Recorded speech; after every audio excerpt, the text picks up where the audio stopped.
As a fan of The Last Airbender, I'm glad Netflix is firing on all cylinders for their adaptation. The first trailer showed a lot of improvements compared to the live-action movie, but for me, the biggest blind spot in bringing this story to life is the practical effects.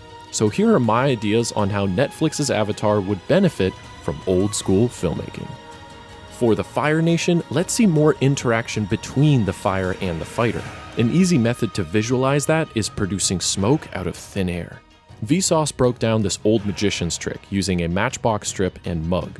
If it's scaled up to cover an entire hand, the visual effects would look even more alive.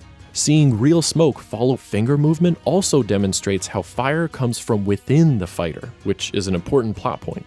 Another way to show this internal connection is through LED lights in the hands. It sells the effect of heat or energy building inside them, plus it casts shadows and light on the actors so they can react to something instead of imagining it.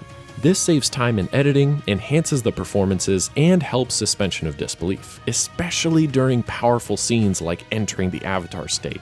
Come on, imagine these LEDs glowing under Aang's hands. Speaking of airbenders, I want to see clothes billowing, dust sweeping, trees rustling. The best way to visualize airbending is through the environment, so use it, Netflix. Bring in air cannons to blow back hair or spin debris around. Superhero shows like The Flash did this often to establish a sense of speed affecting the real world. Sure, in the trailer we see Aang's outfit moving in response to his power, but there's so much more potential. Manipulating air can be big, like changing the weather, or small, like drying your clothes. Feeling these changes helps the actors and audience immerse themselves in what's happening.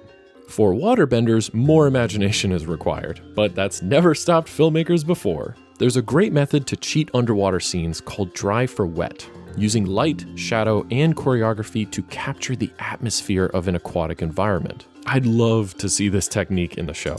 It balances the reality and dreamlike aesthetics of being underwater. Plus, it's more convincing than other attempts that mistake how water looks. Look at the shininess of this character here, okay? Look at the, makeup, oil, whatever you want to call it, on the character's skin that is creating this shiny layer. So, when someone comes out of the water, they're all wet and shiny. Oh, guess what? That's being wet.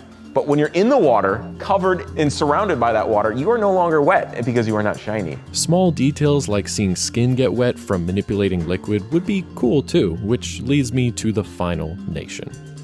Earthbenders are the only ones whose element is visible all around them, so why not lean into that? Using makeup like dirt under the fingernails or dust on their clothing can further communicate their relationship to nature. It could introduce clever ways to use Earth, like shaping body dirt into knives for offense, or a dust cloud for defense. This approach could even pay homage to the special dust famously used in many martial arts movies to emphasize impact and ability.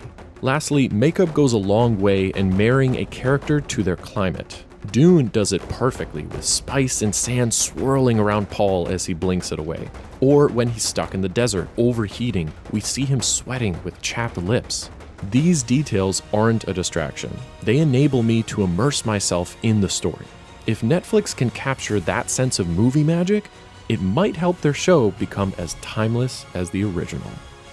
Thanks for tuning in, everyone. Let me know in the comments if you're excited or anxious for The Last Airbender on Netflix, and subscribe for more shenanigans.